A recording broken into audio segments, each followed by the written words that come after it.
विशेष और स्वागत है आपका नेक्स्ट 9 न्यूज में। आज के इस खास प्रोग्राम में हम एक ऐसी शख्सियत के बारे में बात करने वाले हैं जो जल्द ही शायद यहां पर देश की सबसे पहली इंसान बन जाएगी। यानी कि मेरी बातों से तो आप समझ गए होंगे कि हम बात क्या कर रहे हैं राष्ट्रपति पद को लेकर। पहले भी हमने आपको जानकारी दी है कि यूपीए ने अपना यहाँ पर राष्ट्रपति पद का उम्मीदवार निकाला है, तो वही एनडीए ने भी अपना पद यहाँ पर जो उम्मीदवार है वो सामने किया है।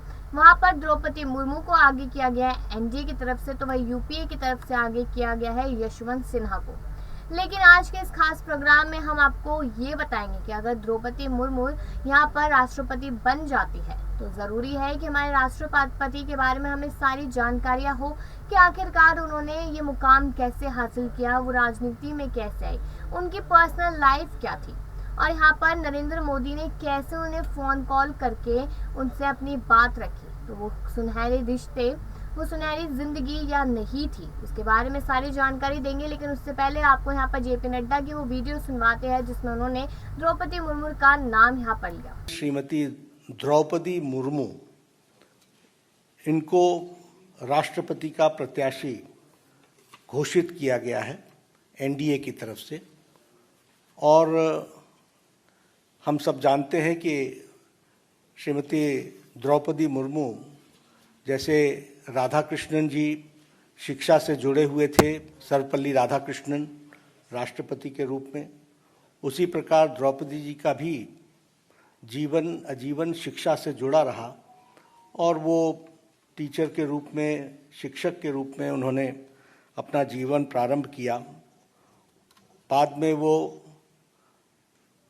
काउंसलर भी बनी और वाइस चेयरपर्सन रायरंगपुर की बनी और उसके बाद उन्होंने एक लंबा अरसा विधायक के रूप में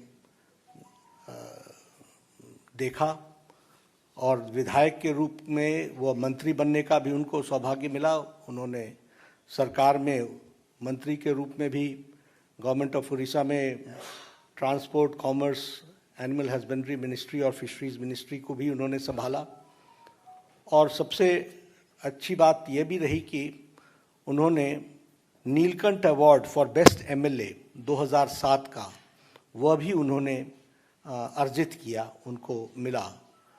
और बाद में वो 2015 से लेकर 2021 तक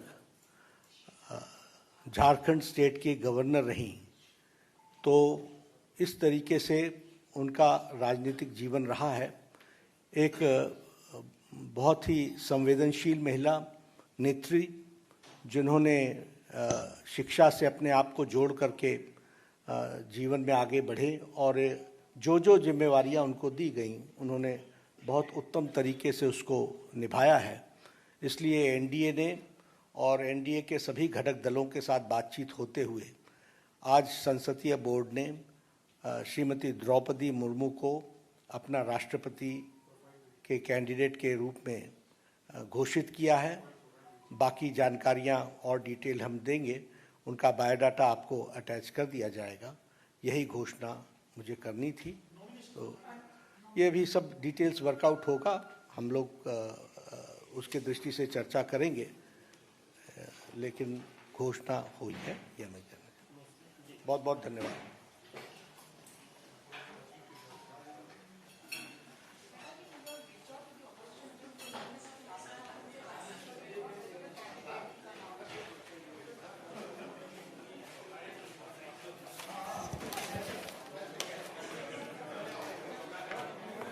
अब ये तो वीडियो आपने सुना ही, तो चलिए शुरुआत करते हैं यहाँ पर द्रौपदी मुर्मू के बारे में। तकरीबन तय है कि 29 दिनों बाद यानी 21 जुलाई को द्रौपदी मुर्मू की देश की अगली राष्ट्रपति हो सकती है। बीते कल यानी मंगलवार को भाजपा और उनके साथ की पार्टियों ने द्रौपदी का नाम तय किया था।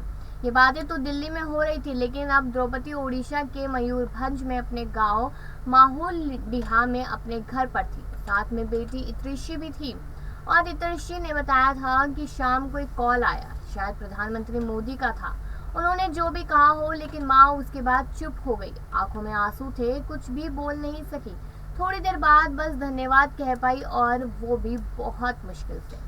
मां के लिए यह पल सपने जैसा था। बताते चले कि त्रिश्री ने द्रौपदी से बात कराई और महज 15 सेकंड के लिए। द्रौपदी ने कहा कि यह क्षण मेरे आदिवासी और महिलाओं के लिए ऐतिहासिक है।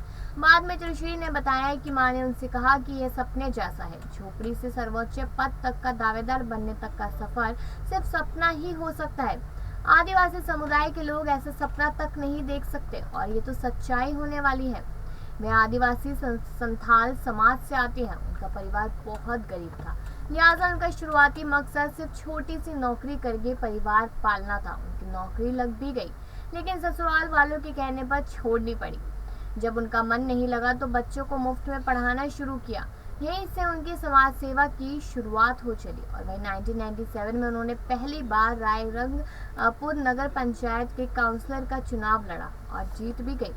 2000 में उन्हें विधायक का टिकट मिला और ये वे चुनाव भी जीत गई। इसके बाद वे मंत्री बनी। 2009 में चुनाव हारने के बाद वे गांव आ गई, मगर इसी बीच बेटी की दुर्घटना से उनका निधन हो गया। इसके बाद वे डिप्रेशन में चली गई। जैसे तैसे वे एक बेटे के निधन के सदमे से बाहर आई थी तो 2013 में दूसरी बेटी का हादसे में निधन हो गया। फिर 2014 में उन्होंने पति को भी खो दिया। इसके बाद वे पूरी तरह टूट गई थी, पर हिम्मत जुटाकर उन्होंने खुद को समाज सेवा में झोंक दिया। राष्ट्रपति उम्मीदवार चुने जाने के बाद द्रौपदी मुर्मू को केंद्र की तरफ से Z+ सिक्योरिटी कवर दिया गया। वे आज यानी बुधवार से ही हर समय केंद्रीय रिजर्व पुलिस बल की सुरक्षा के घेरे में हैं। सुबह से ही सशस्त्र सैनिकों के एक दल में उनकी पहरेदारी शुरू कर दी गई है। सिक्योरिटी कवर मिलने के बाद मुर्मू अपनी विधानसभा रायरंगपुर में जगन्नाथ मंदिर और शिव मंदिर में दर्शन के लिए भी गई। उन्होंने शिव मंदिर में झाड़ू लगाई और पूजा अर्चना भी की। बताते चले कि द्रौपदी का जन्म 20 जून 1958 को उड़ीसा के मयूरगंज जिले के बैतपोसी गांव में हुआ। उनके पिता का नाम बिरांची नारायण टुंडू है। वे आदिवासी जातीय समूह संथाल में संबंध रखती है। द्रौपदी सिंचाई और बिजली विभाग में 1979 से 1983 तक जूनियर असिस्टेंट के तौर पर काम भी कर चुकी है और 1994 से 1997 तक उन्होंने रायरंगपुर में भी Shri Aurobindo integral education centre में ऑनरी असिस्टेंट टीचर के तौर पर भी सेवाएं दी थी। द्रौपदी का बचपन गरीबी और अभावों के बीच बीता। ऐसी स्थिति में भी संघर्ष करते उन्होंने ऊंचाइयों को छुआ। उन्होंने BA तक शिक्षा हासिल भी की।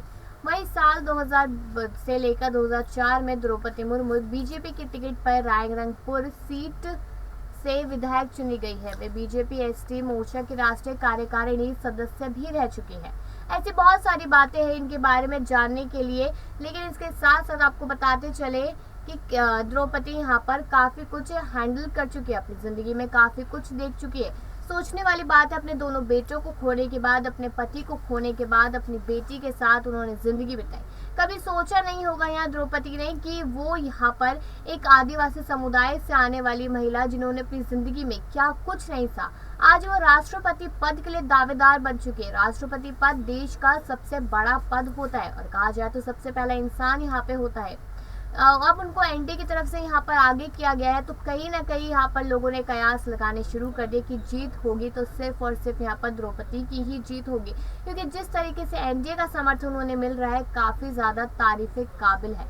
और साथ ही आपको बता दें यहाँ पर कि जिस तरीके से JP नड्डा की आपने बात भी सुनी, यहाँ पर प्रधानमंत्री नरेंद्र मोदी ने उन्हें कॉल भी किया, तो कहीं ना कहीं कहा जा सकता है कि जो संबंध है, जो रिश्ते हैं, वो बहुत बेहतर है यहाँ पर द्रौपदी के साथ। अब आपकी क्या राय है? आप क्या सोचते हैं कि क्या वो एक बेहतर कैंडिडेट बन सकती है? क्या वो राष्ट्रपति बनने की यहाँ पर उम्मीदवारी जीत सकती है? अपनी राय जरूर दीजिएगा और बाकी ऐसी खबरों के लिए देखते रहिए नेक्स्ट 9 न्यूज़।